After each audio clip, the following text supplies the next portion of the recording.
YouTuber തൊപ്പിക്കെതിരെ കേസെടുത്ത് police. അശ്ലീല ദൃശ്യങ്ങൾ സമൂഹമാധ്യമത്തിൽ പോസ്റ്റ് ചെയ്തതിലാണ് നടപടി. എറണാകുളം റൂറൽ സൈബർ പോലീസാണ് IT ആക്ട് പ്രകാരം കേസെടുത്തത്. സുഹൃത്തുക്കളുടെ നഗ്ന വീഡിയോയാണ് തൊപ്പി പോസ്റ്റ് ചെയ്തതെന്നാണ് FIR-ൽ പറയുന്നത്. നവമി ദിനേശ് നേരത്തെ ഈ തൊപ്പിക്കെതിരെ അന്വേഷണം പ്രഖ്യാപിച്ചിരുന്നു. പ്രത്യേക സംഘമൊക്കെ ഉണ്ട്.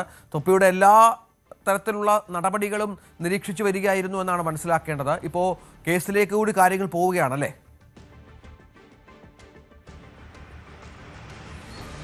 അതെ രഞ്ജിത്ത്, റൂറൽ സൈബർ പോലീസാണ് ഇപ്പോൾ തൊപ്പിക്കെതിരെ കേസെടുത്തിരിക്കുന്നത്. നേരത്തെ തന്നെ ശ്രീജിത്ത് പെരുമന അടക്കമുള്ളവർ ഈ തൊപ്പിക്കെതിരെ കേസെടുക്കണമെന്ന് ആവശ്യപ്പെട്ടുകൊണ്ട് പൊതുസമൂഹത്തിൽ വളരെ മോശം സന്ദേശങ്ങൾ, പ്രത്യേകിച്ച് കുട്ടികളിലേക്ക് വളരെ മോശം രീതിയിൽ ഇൻഫ്ലുവൻസ് ചെയ്യുന്ന ഒരു വ്യക്തിയാണ് തൊപ്പി.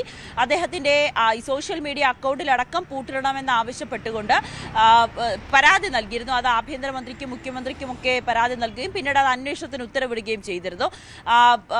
അതിന്റെ അടിസ്ഥാനത്തിൽ തന്നെയാണ് ഇപ്പോൾ പരിശോധനയിൽ തൊപ്പിയുടെ ചില സമൂഹ മാധ്യമങ്ങളിൽ പങ്കുവച്ച വീഡിയോ, അതായത് തൊപ്പിയുടെ സുഹൃത്തുക്കൾ അശ്ലീല ആംഗ്യങ്ങൾ കാണിക്കുന്നതും ചില അശ്ലീല കാര്യങ്ങൾ ചെയ്യുന്നതും ഇത് തൻ്റെ സമൂഹ മാധ്യമങ്ങളുടെ പങ്കുവച്ചു, അതായത് ലൈവ് സ്ട്രീമിങ്ങിലൂടെ തൊപ്പി അത് പങ്കുവച്ചു എന്നുള്ളതാണ് ഇപ്പോൾ പോലീസ് കണ്ടെത്തിയിരിക്കുന്നത്. അതിന്റെ അടിസ്ഥാനത്തിലാണ് ഇപ്പോൾ തൊപ്പിക്കെതിരെ കേസെടുത്തിരിക്കുന്നത്. എന്തായാലും വരും ദിവസങ്ങൾ തൊപ്പിക്കെതിരെ കൂടുതൽ കേസെടുക്കുമെന്ന് ഉറപ്പാണ്. കാരണം അയാളുടെ സോഷ്യൽ മീഡിയയിൽ വരുന്ന കണ്ടന്റുകൾ അത്രമാത്രം സമൂഹത്തിന് പ്രത്യേകിച്ച് കുട്ടികളിലേക്ക് മോശം രീതിയിൽ ഇൻഫ്ലുവൻസ് ചെയ്യുന്ന തരത്തിലുള്ള കണ്ടന്റുകൾ തന്നെയാണ്. ഇതിനെതിരെ കേസെടുക്കണമെന്ന് തന്നെയാണ് പോലീസിന്റെ നിർദ്ദേശവും. ഒപ്പം തൊപ്പിയുടെ സുഹൃത്തുക്കളും മുഹമ്മദ് അടക്കമുള്ള സുഹൃത്തുക്കളും തൊപ്പിക്കെതിരെ പരാതി നൽകിയിരുന്നു. എന്തായാലും ഇതെല്ലാം പരിശോധിച്ചുകൊണ്ടുള്ള നടപടികളിലേക്കാണ് പോലീസ് കടന്നിരിക്കുന്നത്. ഇപ്പോൾ സുഹൃത്തുക്കളുടെ മോശം ചില ദൃശ്യങ്ങൾ സമൂഹ മാധ്യമത്തിൽ പങ്കുവച്ചു എന്ന് പറഞ്ഞുകൊണ്ടാണ് ഇപ്പോൾ പോലീസ് കേസെടുത്തിരിക്കുന്നത്. ശരി, നവമി ദിനേശാണ് വിവരങ്ങൾ പങ്കുവച്ചത്. അങ്ങനെ തൊപ്പിയും